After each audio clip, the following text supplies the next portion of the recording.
Most exciting panel for me. I'm sure it's going to be the most exciting panel for you. We're going to be touching a very, very hot theme in football today, which is football innovation. Innovation, it's a term that is very buzzy, it's very fuzzy. It's very often confused with digital. It's very often confused with technology. It's very often confused with casual dressing and post-it notes on a glass window in an open space kind of office, right? But innovation is much more than this. Innovation is more about a method, it's about a process, and it's about strategy. At a time when the whole industry, not just the football industry, but the whole world is going through a significant change where data is the new oil, where 5 of the top 10 most valued companies of 2018 are data companies. These are all indicators for everyone in any industry that the times are changing, and with this, the methods need to change.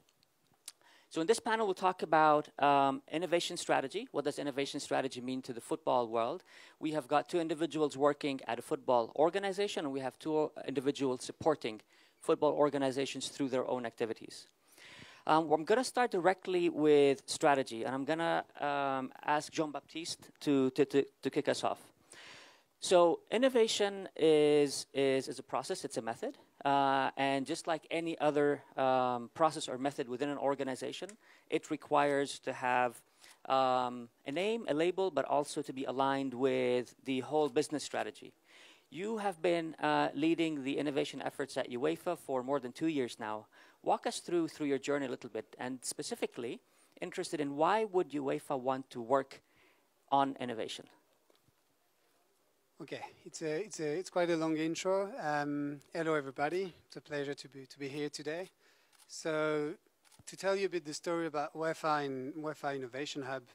So first of all, like Munir said, I think the most important thing when we talk about innovation strategy, you need to have a strategy for your organization. So the first thing we did before thinking of innovation is what is the strategy of the organization. So we worked a lot on anticipating the future trends, catching the future, not maintaining the status quo, and making sure we understand today's lives, but also the future.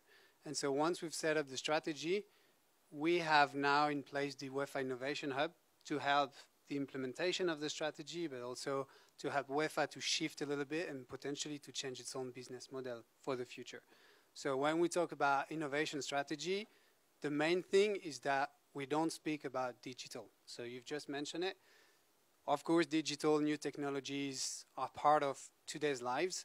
But when we discuss innovation, it has to be clear that it does not necessarily mean a new product or spatial computing or whatever you name it.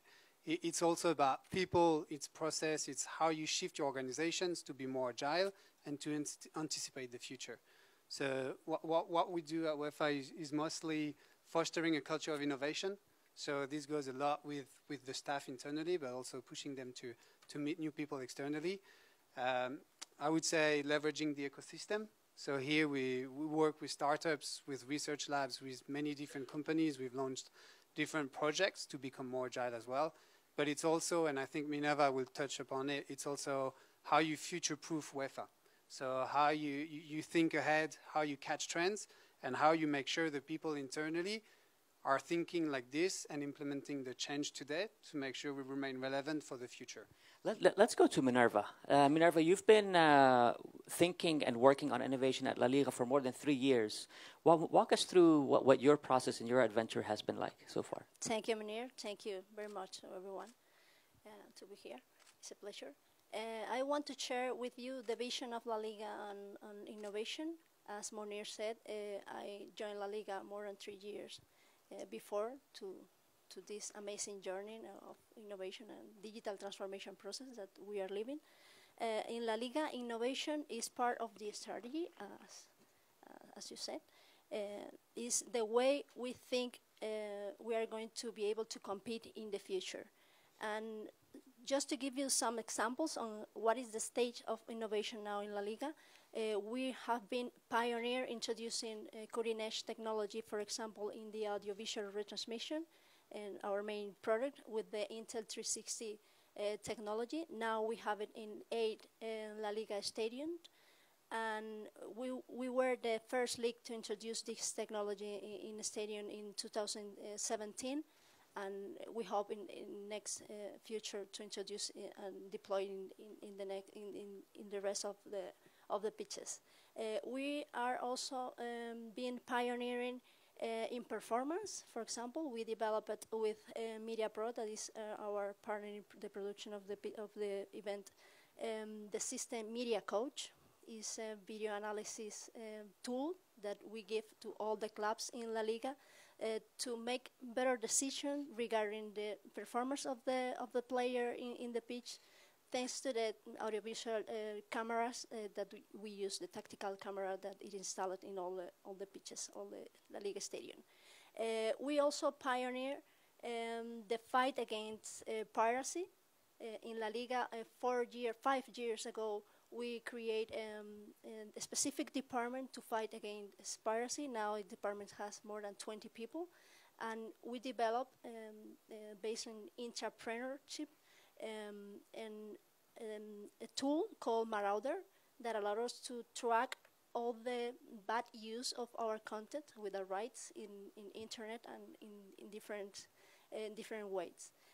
These are only 3 examples on how La Liga is leading innovation using entrepreneurship. But now we are focused on open innovation, and I'm going to share with you later one We'll get to that. We'll get to that. Thank you, Minerva. Daniele, your life took a dramatic change at the beginning of this year.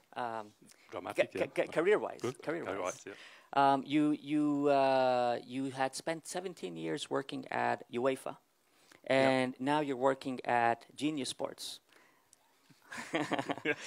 Tell us a little bit about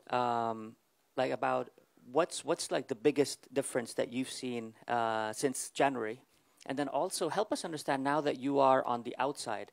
You know, like what do you recommend for football organizations, no matter whether it's a club, it's a league, or a federation, to take into account so that innovation can flourish internally and be move at a quicker pace? Again, a long question. Hello, everyone. So, as Monia mentioned, I worked 17 years at UEFA, a big change in my life early this year. I'm working for Genius Sport. And so the good thing is that we have the experience dealing with the national associations, federations, and league at UEFA, and it's quite a different approach within a private company here.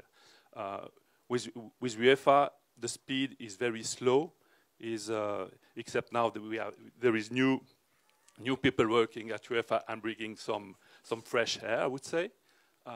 But of course, the objectives are quite different. It's more political organizations, so things are really going slower, and it's difficult to achieve a project within a timing. And also at UEFA, as I mentioned, also you can fail several times.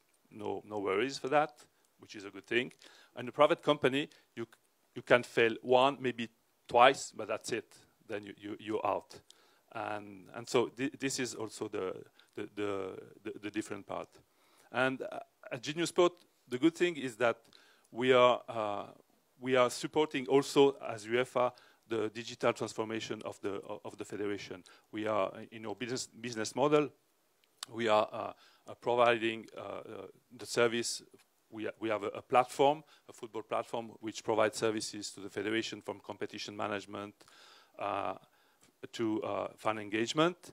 And this, we really, for us, this is really what we bring to the federations. But that said, for us, if we talk about innovation, it's literally we develop something, or we buy something, or we die, because all the competitors are there, and we need to be ahead of the competitions. So this is clear for us. And so that's why we also have some development hub. We are a tech company, also providing services, but we also have development hubs. We have an office in Medellin. We have an office also in Los Angeles, for example, which are working on developing tools for automated tagging and things like that. But for us, is not innovation for innovation, is because we have two different approach here. Is first of all to reduce the cost. So instead of having, let's say, 5 or 6 people trying to tag a streaming to collect data, so we try to use artificial intelligence here to automatically let's say tag all the events during a game. So really a different approach here. Thank you, Daniele. I want to jump to Sander, and let's use a little bit of what has been said so far, Sander. So we have, let's say, 2 ecosystems here with 2 different KPIs, with 2 different paces of movement, with 2 different objectives probably, yet they want to work together, right? This happens every day in all sports industry, specifically in football and all the private sector. You are sitting in between, acting as a highway, as a bridge, as a translator between both. Walk us through what you've done so far at the Johan Cruyff Arena, please. Thank you. Yeah, thanks, Munir, and hello to everyone. Yes, we have been working on innovation for, let's say, the last 3 years. We would like to say that we do it already for the 25 years that we're open, but actually we institutionalized it in the past 3 years. And that was because we said we would like to challenge again our own team, our environment, our ecosystem, our partners to reach new objectives. And we defined new KPIs for ourselves on the fan experience, on mobility, on sustainability, on asset management, and on security. Those were the topics that we, as part of this ecosystem that Munir is referring to, that we are responsible for. And we started to develop the stadium also as a field lab, so to quickly being able to quickly host experiments. From a technical perspective, of course, the stadium is often empty, and also from a commercial perspective during matches. Are people willing to adopt to a certain service? Are they willing to pay for it or not? Are they getting irritated or not? Or how do they experience it, and does it have the desired effect? And for this, we started to cooperate very closely with all our partners. So it really deepened the relationship with both Ajax, predominantly, of course, but also the Dutch Football Federation and our concert promoters. And we start working, and that's the most visible one, I would say, on the fan experience together. And of course, that you have to do that in an ecosystem approach, not only because we are a very small organization and we need help, but also because so many stakeholders are involved. And we started to develop a program called Change the Game. We challenged, let's say, the industry in helping us, providing us with new solutions on how to experience the match more intensely, or how to follow the match better on a distance, or how to make the journey more enjoyable. Very high-level questions. And those questions were high-level because, and coming back to your question also, these were high-level because then they bridge, basically, on one side, the real operational questions that people in the organizations involved have, and they bridge with the technology that is out there. So the technology providers actually put their solutions on an open platform, the conversation starting to flow, open conversation, everybody could look into these conversations. Actually, if you registered, you could look at it. And we selected 35 of them, and we're now in talks with them to actually implement the service and to reach the next level, also to challenge them. So what is next? How are you going to improve your service? How are you going to use our stadium as a field lab to further grow? We got a subsidy of the European Union for it. So that enabled us to give everybody €20,000, all the participants, and that helps a lot. And bridging those different stakeholders, and that is actually has inspired me personally a lot, because you see that people from the organization opened up. They don't feel so hesitant anymore to actually go out there and talk about their challenges. And you see actually these companies coming more together, and that has led to some really cool cooperations. A couple of companies are here today. I think Snaptivity is here, and Orwell. Those are companies that we're now working with, among 33 others.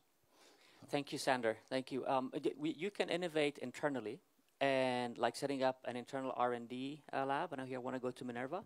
And you can also innovate using open innovation, which is one of the innovation mechanisms that has been proven to be extremely successful and beneficial for many other industries, and now is becoming very popular in football because we are starting to understand what are the benefits. Minerva, you are working closely through wonderful cooperation with the Global Sports Innovation Center, GSIC here in Madrid, to bridge the gap maybe between the startup and entrepreneurial ecosystem and La Liga. Tell us a little bit about like, your open innovation efforts and what are some of the results that you've seen so far. Yes, of course, Monir. Precisely, this is one of the objectives of our Open Innovation Initiative. We launched in January the Original Inspiration Center by La Liga in cooperation with GSIC from Microsoft, with the objective of creating La Liga own entrepreneurship ecosystem to attract ideas nationally and internationally, to be able to transform the way we act and impact in the industry, but also the way we relate with fans. The first initiative in this open ecosystem was an international call for technology-based startups that we launched in February. In 2 months, we received 2,079 applications from 55 countries. And basically, the areas of application was media, fan engagement, smart venue, and performance. We opened the call, so allow us to see what is happening in these 4 areas, and it said a lot about what are the challenges that we are facing in the next years. And actually, during World Football Summit, we are in the immersion week, and tomorrow you are able to know the 10 startups that win this competition, and will share with us technologies such as thermographic technologies to prevent injuries, and technologies to share fans the experience during the match, and a lot of disruptive technology that we identified to help La Liga and the clubs and broadcaster and sponsor to grow together and to try to do it different. Where can we find more about this tomorrow, Minerva?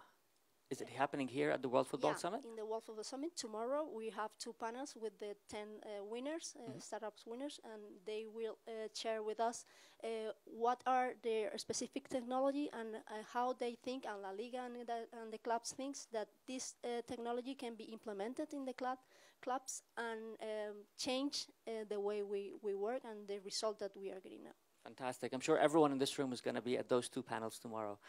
Jean-Baptiste, you also are going through a similar process at UEFA. Talk us a little bit about that. Yeah, so I won't try to bombard you with everything good that we do and we're the best and all that. But you are. Yeah, exactly. We're the best of the best with the Champions League, the best product in the world in sports. Just like Minerva, we run a startup challenge. I think what you can see is that the industry, I mean, I've heard UEFA is very traditional, that is right. We used to be, we are quite conservative or political organization. I think this is clearly changing. We've set up a startup challenge. We've contracted 3 startups out of it. We are launching an open innovation. So if you go on UEFA.com with the Innovation Hub, you have a portal where anybody, startups, research labs, academics, small and medium companies can apply and try to shape the future of football with us. So we're more or less doing the same thing. I think that this ecosystem now today, I mean, we jumped on this journey, most of us, like 3 years ago. I started with our CEO to discuss that 3 years ago. The idea is now it's taking shape. You can see, I mean, we're also working on sports performance. We're doing data tracking. There's one startup here. We're developing maybe a UEFA player card called with Formalytics, so Mike Hicks. Next to him, there's another startup that I would like to onboard maybe for our own OTT. So as you know, we've launched our UEFA TV. Once again, to maybe anticipate future trends and to be in a good positions for the rights in the future when they will be dealt. So I think we have more or less the same timeline, the same strategy. It's a matter also to make sure that the football ecosystem works together, because at the moment we are all doing our own stuff. So you can see Barcelona is doing, some other clubs are doing on sports performance. FIFA is also a lot on data tracking, but there is not one nomenclature. Every startup is going to every sports organization telling them their product are the best and their data are the best and there is no low latency. But at the end of the day, we don't have even one nomenclature in this whole ecosystem. So I think when we think of innovation, and here I will go back a bit to UEFA, there is the internal part where you need to train your staff, where you need to make the people aware of the future challenges. So we'll have a lot of initiatives, bootcamp, entrepreneurship. I mean, we've already launched all that. Now the matter is also how we work with venues, so the stadiums, with clubs, with national leagues, because at the end, we also work on anti-piracy. And anti-piracy is one of the top topics for us. And we're also, I think, one of the leaders, and we're working with key companies on that. So the thing is how also we can align resources and better work together. So I think when we say leverage the ecosystem and future-proof, football, this is also part of it. This ecosystem is very fragmented, so we need to find synergies and ways to better cooperate together. I think that's kind of important today. Fantastic. Daniele, here we're talking about innovation, right? Tell us about innovation at Genius Sports. You know, how does Genius Sports innovate? You know, beyond the core products and the core services that you're offering, like how do you look at what's next? How do you, are you working with any startups? Do you want to work with startups? Are there any mechanisms that you use? So the good thing also at Genius Sports, first of all, I feel like working in a startup, even if we are more than 1,200 people there. And we are cross-sport. We're not only dealing with football, but also we're dealing with volleyball, basketball, maybe cricket, and ice hockey, and so on. So when we're looking for solutions, we're not also, or innovations, we're looking on the whole spectrum, from all what's happening in all sports, not only in football. This is the first thing. So if it may happen that we find a company which is has a very good product for volleyball, for example, so we may think to develop or to spread also to the other sports. It could be basketball and football, ice hockey, and so on. So to have this unified approach here. But that said, this is also good for me to be near UEFA and to have all this initiative, because we are looking at this initiative. We are looking also at what's coming out from this startup contest, and we are really are interested in that. But of course, what makes sense, we're looking what makes sense for us in this term. On that as well, I will mention something. I mean, innovation strategy, as I said, is very related to your own organization strategy. And here, I mean, UEFA, and when we talk about innovation today, it's very coming from the US, so it's very American focused, it's very profit driven, it's mainly about startups, taking shares. So you also have to understand that for some organizations like UEFA, for instance, we cannot take share. We don't have, legally speaking, it's not in our status. And actually, we don't want to maximize revenues. Okay, we make revenues. Maybe optimizing them is most important than just maximizing. And so here, you also have to understand that innovation is how I make sure I have more kids that play football today. Because, okay, the clubs, they want the next Messi and Ronaldo, but you need national associations, you need UEFA to redistribute the money to make sure that every kid have a ball, goal post, and that they can kick a ball. How you make sure that you anticipate the future, how you make sure you protect and develop the game. So this is also core. And when we say about innovation, okay, you have all this fancy stuff, like I said, augmented reality, the stats performance, the automated production, the highlights, like automated highlights, that's cool. That's fan engagements, that's fancy. But we also have a duty, as from UEFA, to say how we make sure we promote and protect the game. And so here we can be even more innovative to make sure we embark everybody. And I truly believe into something called, what I call football for good, where it's not just about how we make more money, how we reach more fans, how we sell more rights. It's also how we make sure kids are still playing, So when we talk about e-football, that's a great opportunity. But at the end of the day, my goal is not that they play 4 hours behind a PlayStation. So how you make sure that they can potentially have a UEFA player card and upload it, but after go back in their garden and play. So you have this from digital to physical. So think about innovation as well for your own strategy and what you want to achieve as well. Thank you. Just wanted to mention, to go back to the initial question, that the first part is we can buy a company and adapt it, and the second one, we also have a lab in Medellin, I mentioned, and here we partnership with a local club here in First Division, Independiente de Medellin, and we are also developing the product for them, and also with their feedback. So it's really important for us to be close also to the sport. And I love what both of you are really are bringing up very interesting topics. You mentioned something, Daniele, around the cross-pollination capability, taking learnings from one sport, pouring it into another sport. I imagine, Sandra, for you also, this is like part of your everyday work. And as the sports industry is looking to the entertainment industry, for clues regarding how to entertain more and more, a generation that is just, as soon as it wakes up, like even us, as soon as we wake up, we're just passively receiving millions and millions of content to our smartphone. What are some of the learnings that you've seen in non-football industry that you think football should be thinking about? Well, first of all, I think there are many learnings. That's why we also trying to cooperate, for example, with a large conference center. I was in talks with the PGA Tour. They have a complete different challenges, of course, but some of them definitely overlap. If we are talking, for example, this is a silly example, but wayfinding in the stadium still is an issue for us. If we're talking with the largest conference center in the Netherlands, they have a huge issue with wayfinding. It's much more challenging environment than we have. There, the setup changes every other day. So we can learn from them. So they have actually abundance of knowledge in this domain. So that's why we're trying to cooperate with them to find the best solution for us. We don't have to invent the wheel.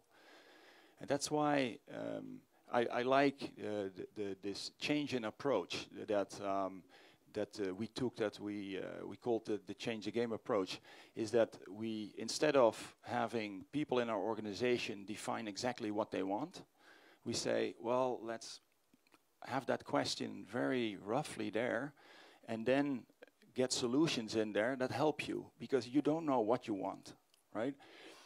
Because if you would know, then you would write an RFP, and you would contract it. But you don't know actually. You want to be surprised with what is out there, because you cannot keep up, and that requires a complete different way of contracting, in my opinion. And that's why that reverse RFP, if this doesn't make any sense, is very fruitful, I think, and a good approach, and a way more an ecosystem-proof approach. Fantastic. I love the example of innovation to learn, not just innovation to find a solution to a problem that you have clearly identified. Very, very short questions. Minerva, what are some of the unexpected learnings that you have made over the past 2 years that you said, I never expected actually to see this or to even think about this? Yeah, more than unexpected, we confirm our feelings about 3 things that are crucial to not guarantee, but try to be success in this kind of initiative.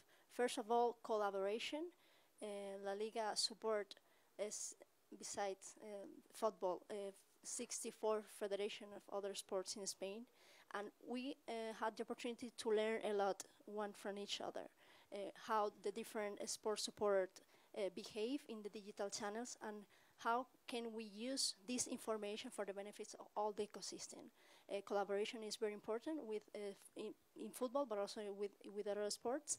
And other learning that we gathered from this experience is that it's very important to have the right people in the right position. Human capital is crucial for manage innovation in the right manner. And anticipation is also very important, because if we had not begin to develop our ecosystem and our digital and data platform 3 years before, before. We have not the opportunity now to exploit all the information and to be able to take the advantage of the powerful of artificial intelligence, for example, being able today to predict or trying to predict what is the best schedule for a match based on information that we gathered 3 years before. Fantastic. So anticipate the need on your end, working with partners to bring more value to all of the ecosystem on your end, Sander, aligning innovation strategy with corporate strategy for you, Jean-Baptiste, and for you, Daniele, cross-pollinating the opportunities that you can spot in one sport to others. We don't have any more time, but I just want to make sure, are you guys staying for the whole day today here at the World Football Summit? Everyone? Okay, everyone's nodding, so please feel free to grab them. We're out of time. Thank you very much for being here. Thank you for the World Football Summit, and a very special thank you to you guys. Thank you, guys.